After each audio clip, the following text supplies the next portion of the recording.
Comme chantait Boris Vian, Monsieur le Président, je vous fais une lettre que vous lirez peut-être si vous avez le temps. François Hollande n'a pas le temps de lire quand il vient à Angoulême cette année-là. Il vient en train, accompagné d'Anne Hidalgo et d'Aurélie Filippetti, pour goûter à son premier FFA. Il vient tout juste de quitter la présidence de la République et il y a foule autour de lui. Les journalistes, les photographes renversent le mobilier du Mercure. On se presse pour obtenir les premières déclarations de l'ancien président.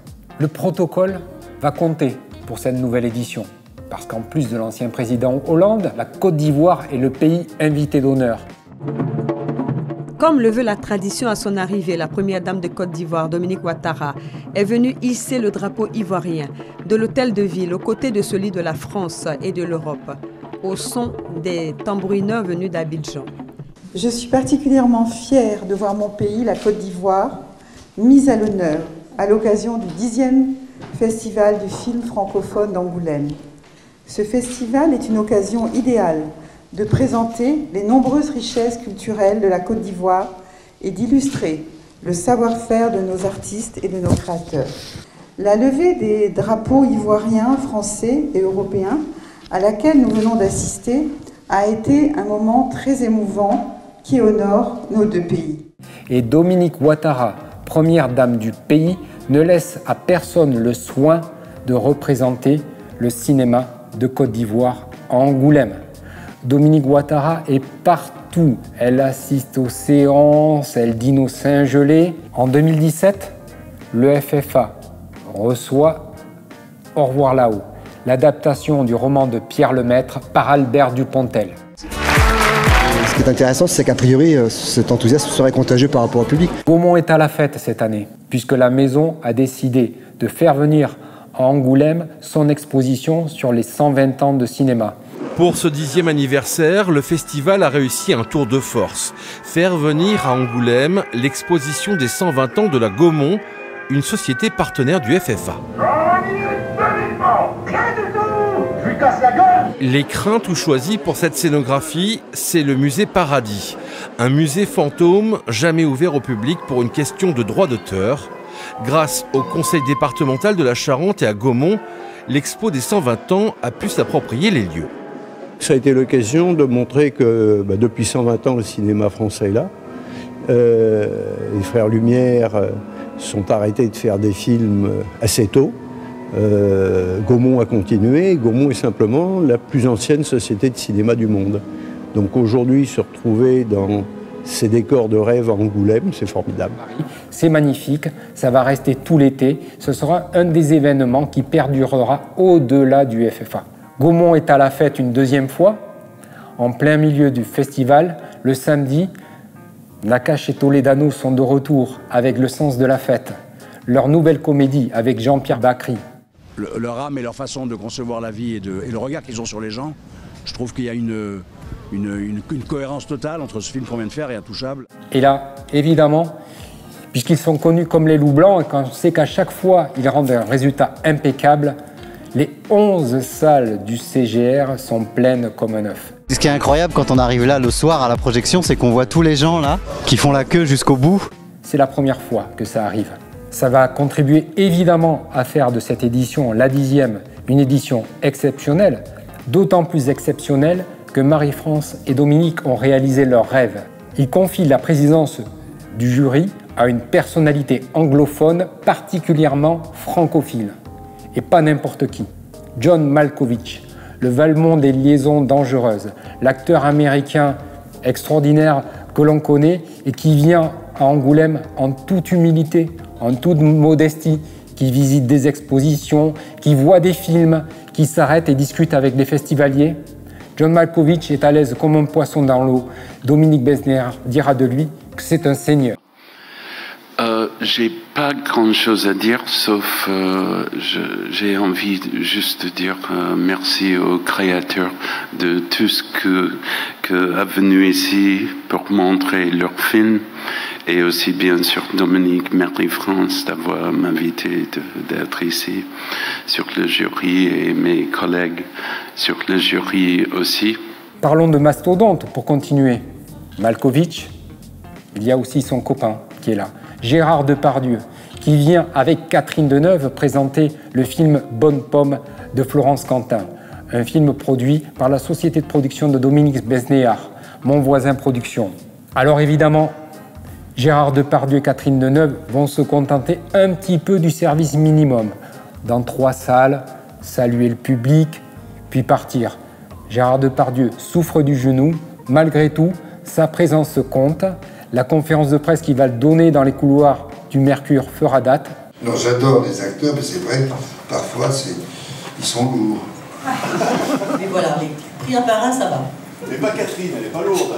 Catherine n'est pas un acteur. Absolument.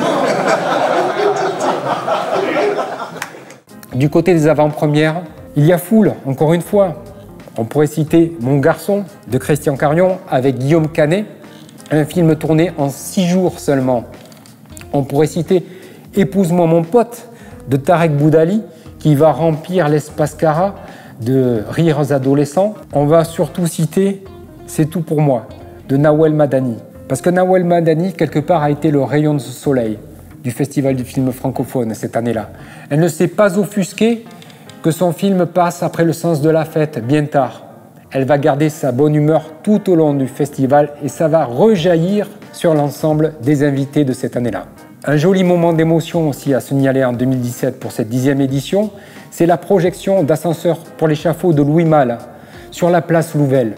Merci Monsieur le maire de nous accueillir et de nous donner la possibilité de présenter ce magnifique film qui est Ascenseur pour l'échafaud. Jeanne Moreau n'est plus là depuis quelques mois. Dominique Besnéard va lui rendre un hommage vibrant et on va redécouvrir ce film extraordinaire sur grand écran face au palais de justice. Enfin, l'incontournable Nicolas Vanier, qui vient finalement quasiment chaque année présenter son dernier film, sera à Angoulême pour l'école buissonnière. Si on cite sa présence cette année, c'est que le président de la région, Alain Rousset, est venu à Angoulême et avant d'aller voir le film de Nicolas Vanier, les deux hommes vont se retrouver les pieds dans la Touvre à taquiner le poisson. Le jury, présidé par John Malkovich, où l'on retrouve Claire Chazal, Laura Smet, Philippe Besson, va finalement mettre l'accent sur 2 films qui vont compter dans l'année qui suit. Une famille syrienne, le film de Philippe Vanleuve, qui va obtenir le prix de la mise en scène, le prix du public, toujours très important, et le prix de la meilleure actrice.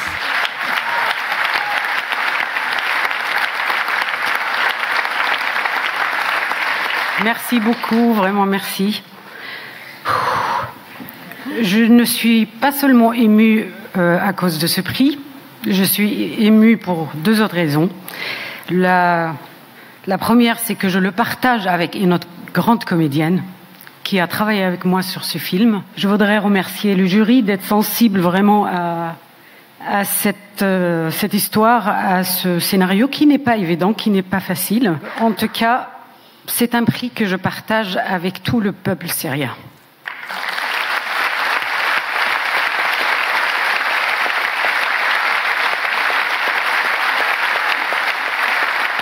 Mais aussi Petit paysan, le premier film d'Hubert Charuel. Et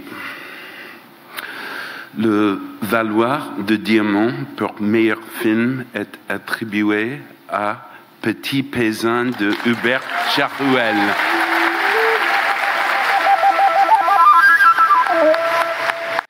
Quand on est fils de paysan et qu'on grandit dans une petite exploitation de laitière à 30 km du premier cinéma, on imagine mal qu'on va vivre ce genre de moment.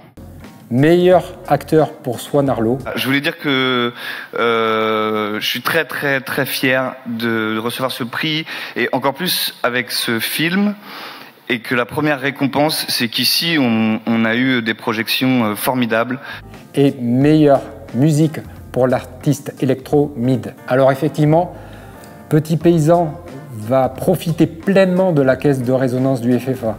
Il faut savoir que le film sort 3 jours après la sortie du palmarès. Sur les affiches du film, Angoulême, Valois de Diamant sera inscrit.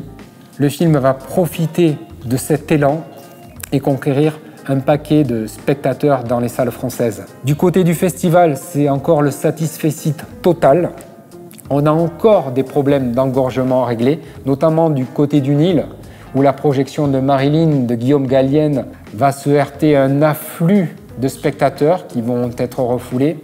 Mais mine de rien, cette année-là, les 38 000 spectateurs sont atteints et sur la scène du théâtre d'Angoulême, Françoise Nyssen, ministre de la Culture, danse avec le Magic System.